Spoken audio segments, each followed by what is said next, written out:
tumpuk. Pada saat itulah bumi mengadu kepada Tuhannya mengenai hal ini.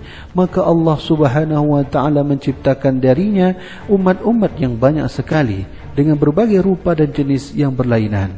Mereka adalah para jin. Allah Subhanahu wa ta'ala menciptakan mereka dari angin, kilat dan awan.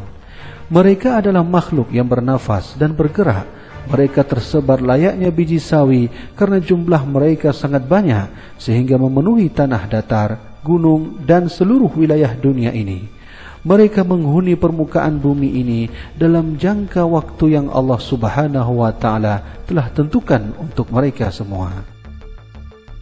Di antara mereka ada yang berkulit putih, hitam, merah, kuning, belang dan loreng. Ada pula yang tuli dan bisu. Juga ada yang tampan dan yang jelek, yang kuat dan yang lemah, perempuan dan laki-laki. Mereka kawin dan berketurunan. Mereka disebut dengan jin karena makhluk-makhluk ini tertutupi atau tersembunyi. Ketika populasi mereka semakin bertambah sehingga dunia ini menjadi sempit karena banyaknya mereka, maka penderitaan makhluk-makhluk juga ikut bertambah. Kemudian Allah Subhanahu wa ta'ala mengirimkan kepada mereka angin topan. Maka angin ini membinasakan mereka sampai tak tersisa kecuali hanya sebagian kecil dari mereka.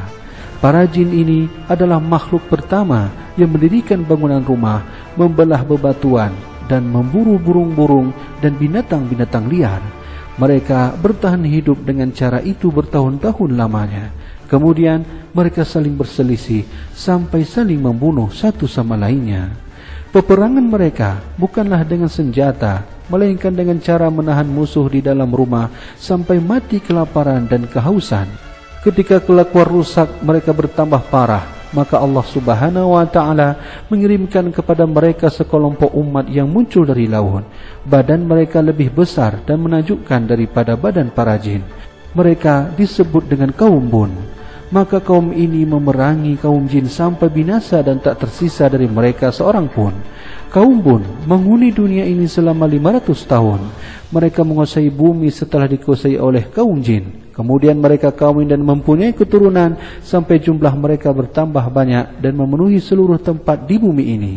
Maka salah seorang dari mereka menyelam ke dalam lapisan bumi yang ketujuh dan tinggal di lapisan bumi ini selama beberapa hari. Tak ada sebongkah tanah pun yang bisa menghalangi mereka. Kaum ini adalah makhluk pertama yang menggali sumber air, membuat sungai dan mengalirkan air kepadanya dari mata air dan lautan.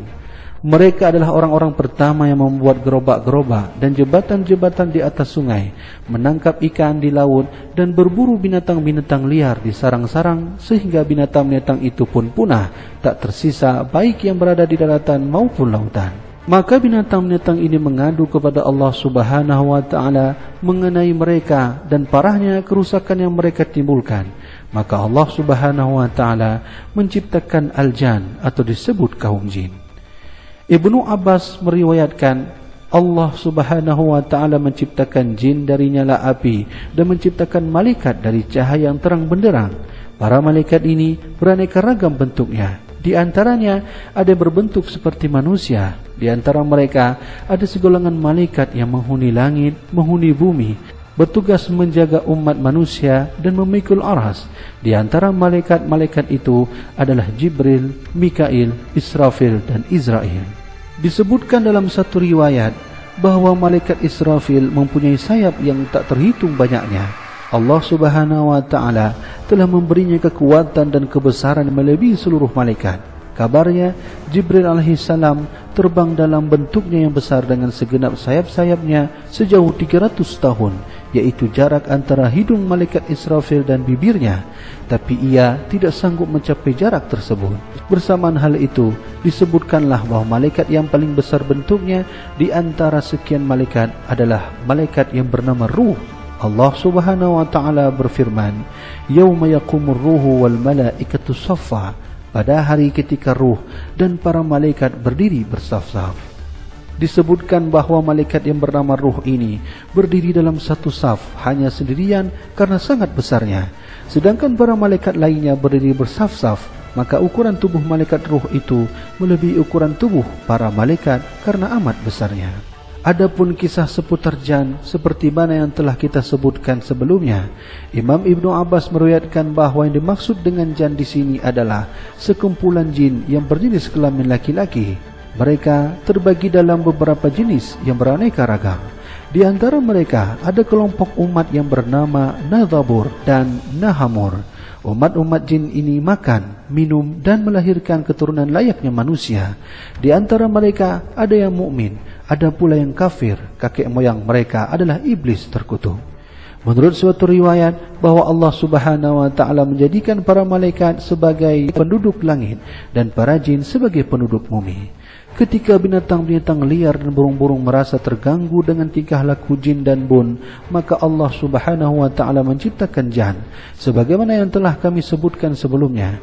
Setelah menciptakan jan, Allah Subhanahu wa taala menempatkan mereka di bumi. Pada saat mereka menghuni bumi, berkuranglah populasi bun sehingga jan dapat menguasai mereka dan membinasakannya sampai tak tersisa. Maka tinggallah jan di bumi. Mereka kawin dan berketurunan sampai memenuhi bumi ini.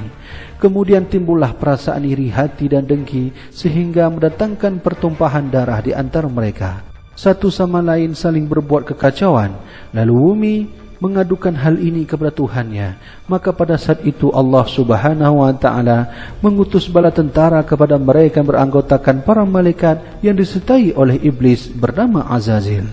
Ia merupakan pemimpin seluruh malaikat. Maka pasukan ini mengusir jan dari bumi dan mereka lari menuju pembungkitan dan tinggal di sana. Jadilah si iblis merebut bumi dari kekuasaan mereka. Ia menyembah kepada Allah Subhanahu wa taala di bumi dan di langit. Kemudian ia terasa takjub pada dirinya sehingga rasa sombong merasukinya. Maka Allah Subhanahu wa taala ketika itu mencampakkan kesombongan yang ada di dalam hatinya. Maka ketika itulah Allah menggantikan penduduk jin atau jan dengan manusia, yaitu Adam alaihissalam.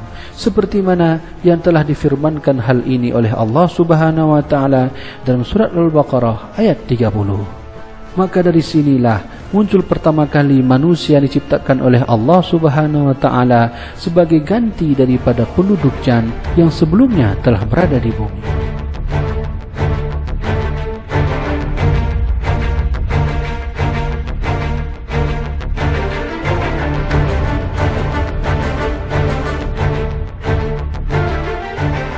Inilah yang terjadi pada bumi kala itu sebelum turunkan Adam alaihissalam oleh Allah Subhanahu wa taala.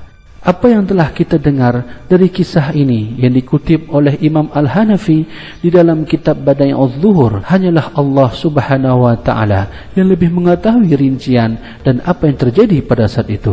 Semoga dengan kisah ini keimanan kita kepada Allah semakin bertambah, kekaguman kita terhadap penciptaan Allah semakin bertambah dan kita diberi rahmat oleh Allah Subhanahu wa taala. Semoga penjelasan ini bermanfaat. Wallahu a'lam bishawab. Wassalamualaikum warahmatullahi wabarakatuh.